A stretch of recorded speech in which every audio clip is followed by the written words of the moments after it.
My wife slept with our life coach and with his help, slapped a fake UCC lien on my trucks and a forged quitclaim deed on my mama's lake cabin, then served me divorce papers to finish the job. My name is Duke Lawson. I'm 57. And this is how I brought spreadsheets to a knife fight, and won. The air in the courtroom tasted like burnt coffee and copier toner. Fluorescence flickered just enough to make you wonder if the universe was winking. Up front, the judge looked like she'd seen every story twice and wasn't impressed the second time. On their side, my wife, Tessa, sat posture perfect in a cream blazer, eyes flat as a lake before a storm. Next to her, Dr. Pierce Caldwell, the performance coach with veneers for days and a wristwatch that could blind a man at sunrise, wore a navy suit that said he takes himself seriously. His lawyer radiated that quiet, expensive confidence you only get from billing $500 an hour to frown. On my side, it was me, my attorney, Layla Bowman, 5'0", voice like steel cable, and a banker's box of color tab folders. Behind us, two detectives from the AG's office pretended to be potted plants. Their hands rested easy, their eyes didn't. Everyone thought this was going to be a neat little divorce hearing with some property division. Before we continue, please subscribe to the channel and hit the like button. Also let us know where you're listening in the comments. Tessa wanted the house, temporary spousal support fat as a county fair donut, and enough of my business to make it limp. Caldwell wanted me quiet and broke. They were about to learn something important. The truth is a slow knife. It doesn't flash. It cuts clean. To understand why we're here, you need the road behind me. I own Lawson Hotshot and Rigging, a 3-truck outfit that moves the ugly stuff nobody else wants to touch. Jenny swaps at hospitals, late-night rigging for restaurants that don't want their L-shaped pizza ovens noticed, equipment runs when the mill needs it yesterday.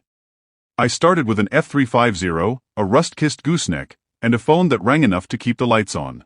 30 years later, I've got 2 hotshot trucks, 1-day cab with a shorty step deck, a shop you can actually find tools in, and 6 guys who show up on time because they like getting paid and hate letting each other down.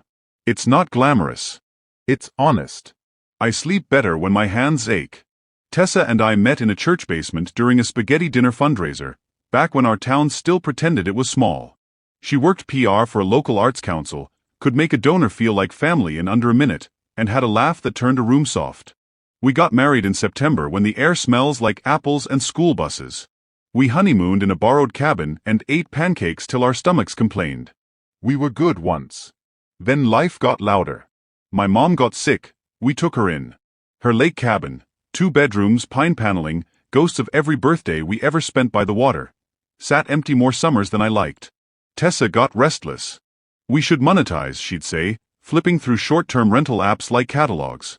I said we'd figure it out when Mom was better. Mom got worse. Then she was gone. Grief moves into your house like an uninvited relative, noisy, messy, hungry. You make a spot at the table because what else are you gonna do? Enter Dr. Pierce Caldwell.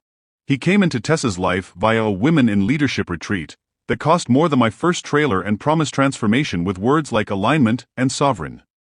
He had good hair, a TED Talk voice, and a smile you could see from the back row.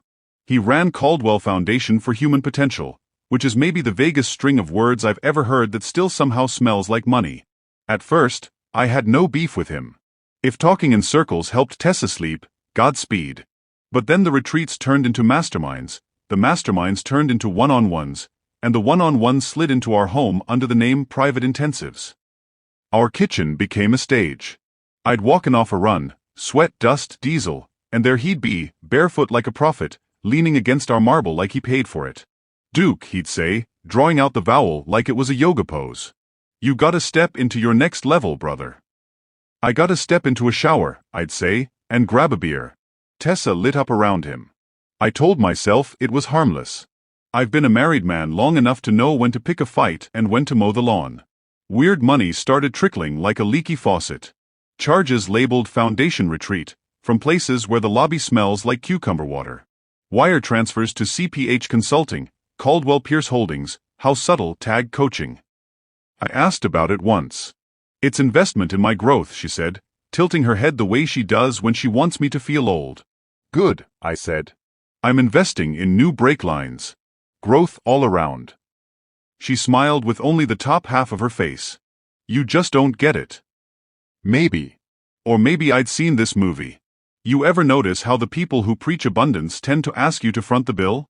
Then came the day the county recorder sent me a courtesy copy of a UCC 1 filing. You don't have to know what that is. It's a public notice that somebody claims a security interest in your equipment. Translation: someone tells the world, I get paid before he does. The filer? Caldwell Holdings. The collateral?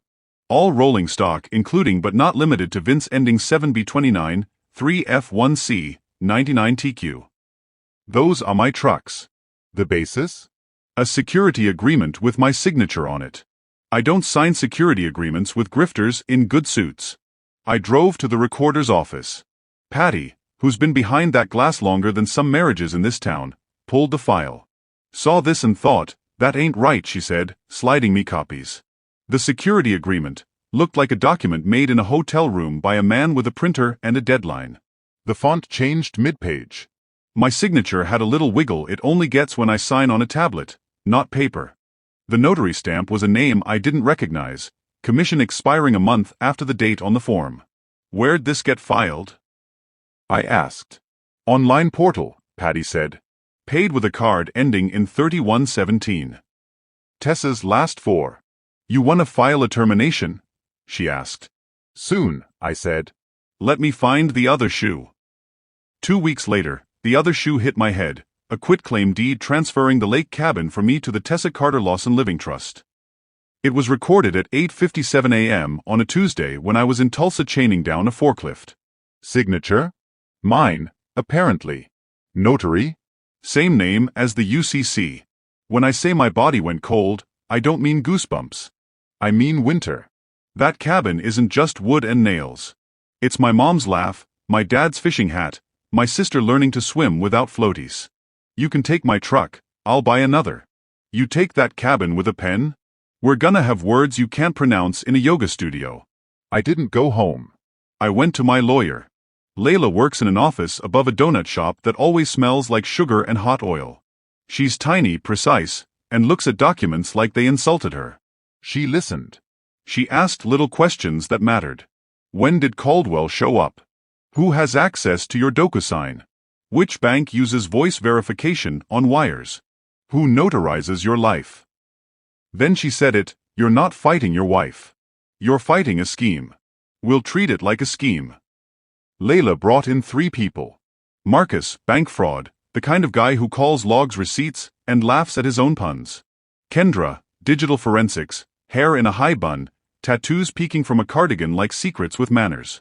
And Marty, a title attorney who knows more about dirt than farmers. Marcus pulled the wire logs for every transfer out of our joint account in the last year. 2 wires jumped out, $24,500 and $19,000 to Caldwell Holdings, authorized by Voice ID. Banks love saying Voice ID like it's magic. Turns out, it's just a file of your phone calls compared to a sample. It's good, until someone cheats. This one's fun, Marcus said, pointing to the call record. Voice print mismatch noted, override by agent ID 6623. Call originated from a VoIP provider associated with Caldwell's office. See this little header? That's their digital fingerprint. Whoever did this spoofed your voice or used a recording. Agent overrode. That's a policy violation. Bank'll eat that. How sure are you? I asked. As sure as a guy can be without a tattoo of it, he said. Kendra went hunting. She pulled the county's upload metadata for the UCC and the deed. Same IP. Caldwell's office suite. The payment card? Tessa's.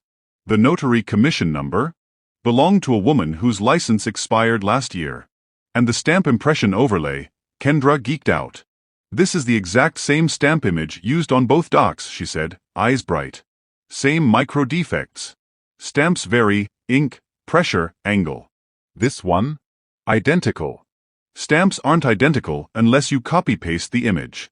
That's not how notary stamps work. She also found the YXIF on a selfie attached to the notary package. Apparently their portal lets notaries upload a photo with the signer. The photo was me. Except it wasn't. It was a crop from my Facebook from 2 years ago at the county fair. They blurred the background and called it a day. The file name? Duke_fair_crop_final2 to JPG. Criminals should never hire creatives who name files honestly. Marty did what title guys do. He chased signatures like a hound. He found the notary on the deed didn't exist in the state's active list. He pulled the notary journal from the woman whose number was used. State law makes them keep one. Pages missing around the date of my signature. The woman had a stroke last year. Her stamp went missing. If your blood pressure just spiked, welcome to the party. We brought the AG's office in. Quiet. No press. No grandstanding. Layla knew a deputy who likes boring cases that turn flashy when you turn on the lights. They'd had Caldwell's foundation on a list, complaints about donations being recycled through shell nonprofits and coaching paid by clients who were also direct reports at work. They wanted to watch, catch him with his hand in the cookie jar and his selfie stick out. Meanwhile, life at home felt like living with a podcast. Tessa narrated everything for an audience that wasn't me. I just feel so unseen, she said, pouring a smoothie that could pay a mortgage. I nodded. We're just not aligned. I looked at my steering wheel a lot and wondered when exactly we got lost. Then she served me in the driveway, divorce petition, TRO request, exclusive use of the residence, and a narrative that sounded like a Mad Lib with financial abuse and isolation jammed in for flair. I'm not a perfect man. I have a temper that makes my jaw hard. But I don't isolate. I drive more miles in a week than some people do in a month to make sure other people's stuff gets where it's going. The judge denied her TRO after hearing approximately zero evidence. Tessa's lawyer went for indignation. The judge went for a granola bar. Priorities. Layla filed counters. Motion to freeze any lines of credit against the cabin. Motion to terminate the UCC lien. Motion for a preliminary injunction restraining any sale of assets. She also filed a quiet title action on the cabin and a motion to compel bank logs related to the wires. Paper war. My least favorite kind. Necessary kind. Caldwell didn't wait. He sent a courtesy notice to one of my shippers claiming a lien on my equipment, demanding they redirect payment to Caldwell Holdings. When you mess with my pay, you're not playing with my feelings anymore. You're playing with payroll. Layla called the AG. They nodded from the potted plant position and said, "We'll set the table." Here's the setup. Caldwell had scheduled a repossession of my day cab based on his fake UCC. His muscle? A tow outfit from 2 counties over with more enthusiasm than paperwork. AG wired the tow yard with a recorder and put an undercover at the gate. The plan: let them hook, let Caldwell show, let him present the security agreement to law enforcement working a civil standby, and watch him commit his own felony in HD. Day of, I was at the shop changing oil like it was any other Tuesday. The tow truck rolled in khaki. A deputy cruiser rolled in right behind, just to keep the peace. The tow driver handed me a repossession order printed off a Word template with the margins wrong. I said, "Got your security agreement?" He pointed at Caldwell, who walked in smelling like citrus and confidence. "Gentlemen," he said, smiling like a man who thinks he wins by narrating. He produced a folder with the agreement, waved it like scripture. The deputy, who'd practiced his lines in the mirror, asked if he had original wet ink. Caldwell said, "This is a copy." The deputy asked who notarized it. Caldwell said the name. The deputy asked, "Where'd you meet Duke?" Caldwell said, "At his house." The deputy asked what color my kitchen table was. Caldwell said, "Wood." The deputy smiled slow. "That table is steel." You could feel the momentum shift, like a truck settling when you slide the last chain over the deck. The deputy looked at me. I nodded. Layla had me on speakerphone to the AG's desk. The second cruiser rolled in, lights off. "Mr. Caldwell," the deputy said, voice soft like a pillow before smothering, "you're under arrest for filing a false instrument, attempted theft by deception, and notary fraud.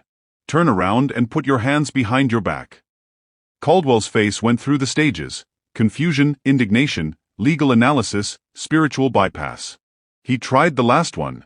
"You're making a mistake," he said. "This is a civil matter. We can heal this." "Buddy, you can heal after booking," the deputy said. "Hands." The cuffs went on with that sound that always feels too loud. The tow driver swallowed and looked at his shoes. He left without my cab and, I hope, with a little humility. Tessa got the call. She showed up with fire in her eyes and a speech she must have practiced in a mirror. The deputy gently suggested she practice it somewhere else. She cried. "Not the pretty kind. The kind where your face remembers every lie your mouth told and hates you for it. That was the dry run. The real show was the hearing I started this story with. Property division teeing up next to quiet title, teeing up next to motions to terminate the UCC and to adopt the bank's fraud findings.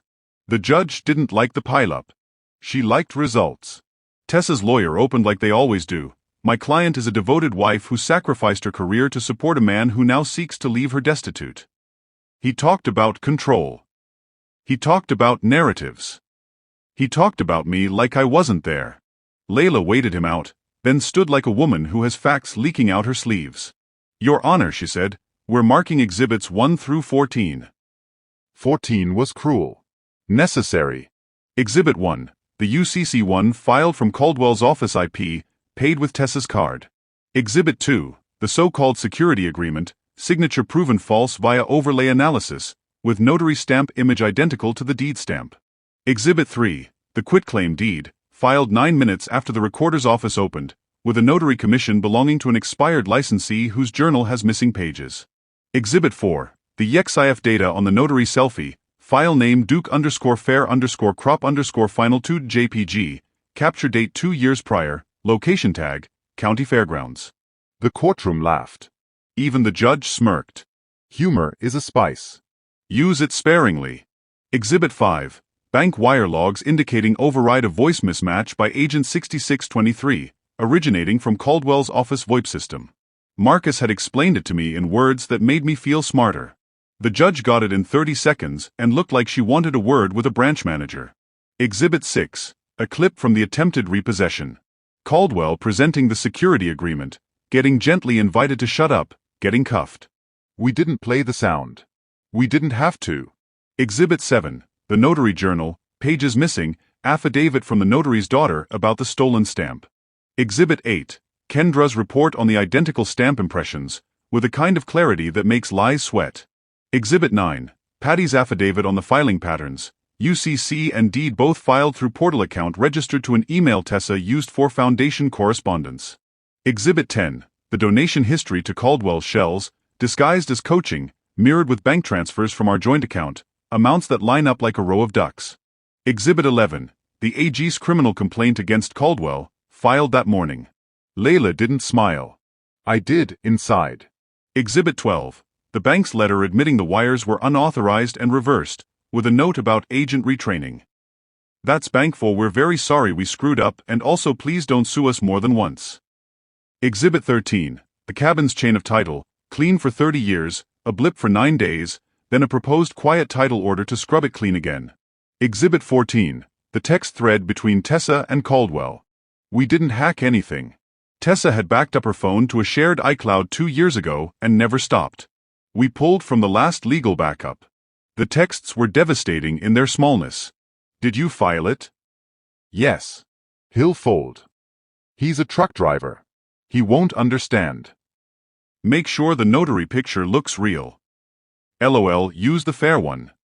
The judge took 5 minutes to read, then 5 more. Courtrooms have a rhythm. This one had silence that hit like hail on a tin roof. Tessa's lawyer tried to stand and object that context mattered. The judge held up a finger, finished reading, then put the exhibits down like she was setting a load that had finally stopped shifting. Mrs. Lawson, she said, voice not unkind, do you wish to respond to exhibits 1 through 14? Tessa started strong. I felt, then her voice tripped on exhibit 14 and fell hard. She cried. It didn't help. There's crying that makes you want to open your arms and crying that makes you want to protect your wallet. I don't feel good saying that. It's true anyway. Her lawyer tried to steer. Your Honor, this is a marital dispute miscast as fraud. The UCC and deed were misguided efforts to protect my client during a transition. Misguided efforts do not involve stolen stamps and fake pictures, the judge said, not raising her voice. Mr. Lawson, you're asking for termination of the UCC, quiet title, and to maintain your business as separate property? Yes, ma'am, I said. My voice sounded like me again, which surprised me. I hadn't heard it lately without the tightness that moved in last winter. Granted on all counts, she said, tapping her pen. The court finds fraud in the execution of the quitclaim and the filing of the UCC. The cabin remains yours. The lien is terminated. The bank's reversal stands.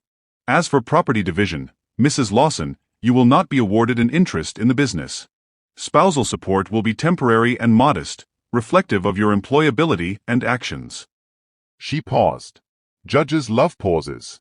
It makes the next part hit. And Mrs. Lawson?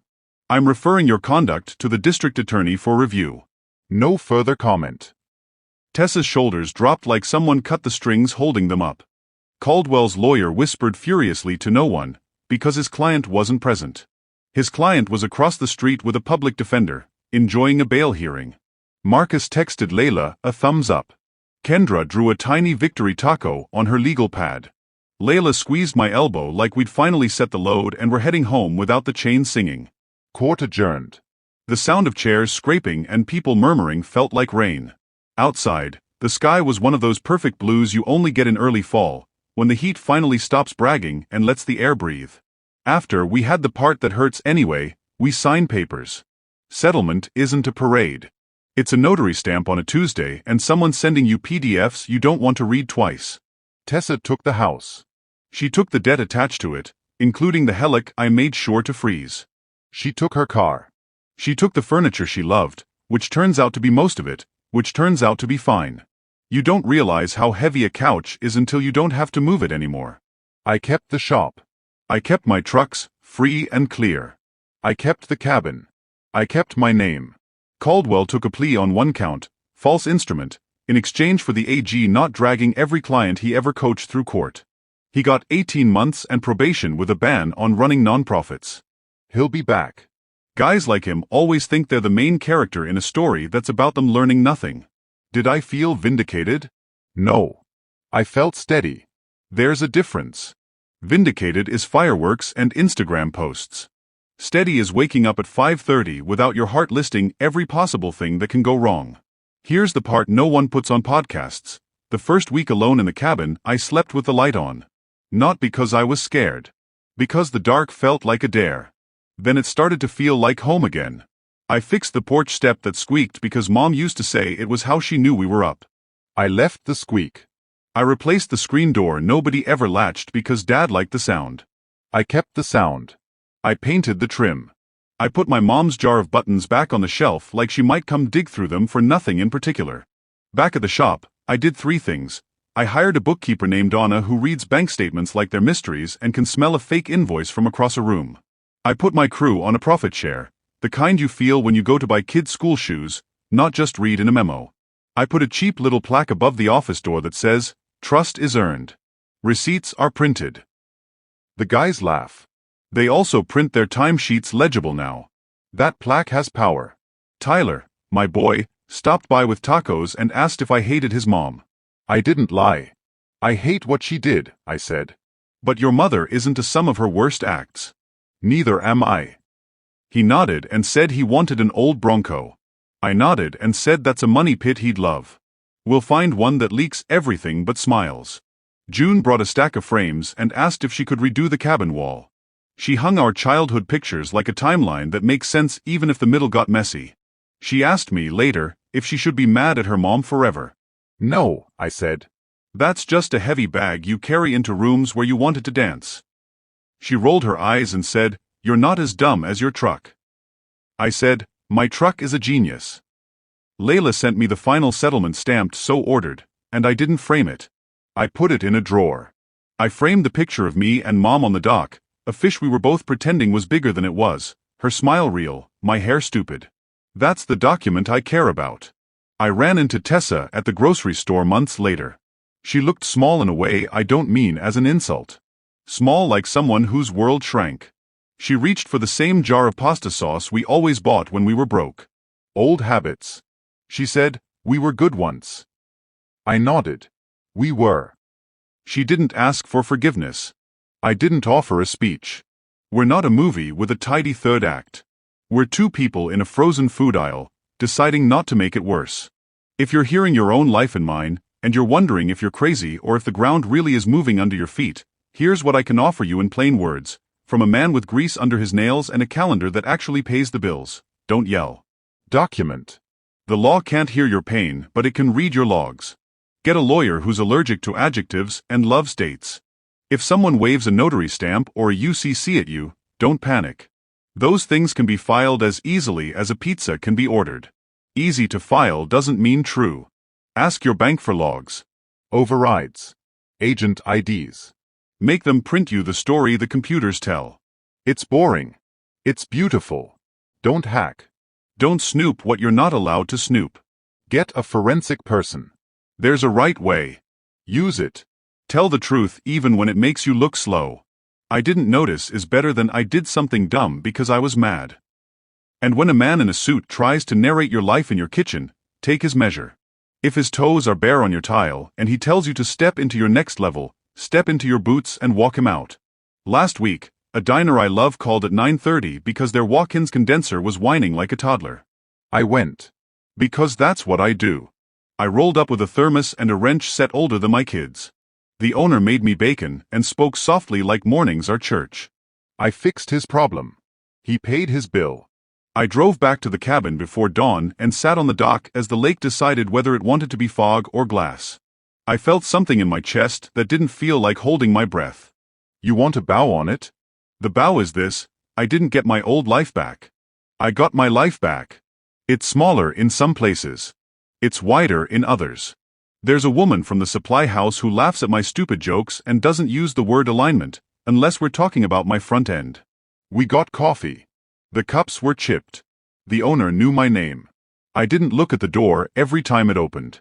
I'm Duke Lawson, 57, and the day the judge said granted, I didn't pump my fist or call a radio station. I went to my shop, checked the oil in a rig that's got 50,000 left in it easy, and wrote steady on the whiteboard under the week's jobs. The guys made fun of me and then went to work. I opened a drawer, saw the settlement, closed the drawer, and grabbed a set of chains. Chains sing different when the load's right. If you know, you know. And if you don't yet, you will. Keep your receipts. Keep your head. Let the truth do what it was built to do, take its time, then land like a hammer. By the way, thanks for listening. Don't forget to subscribe us for next tricky revenge.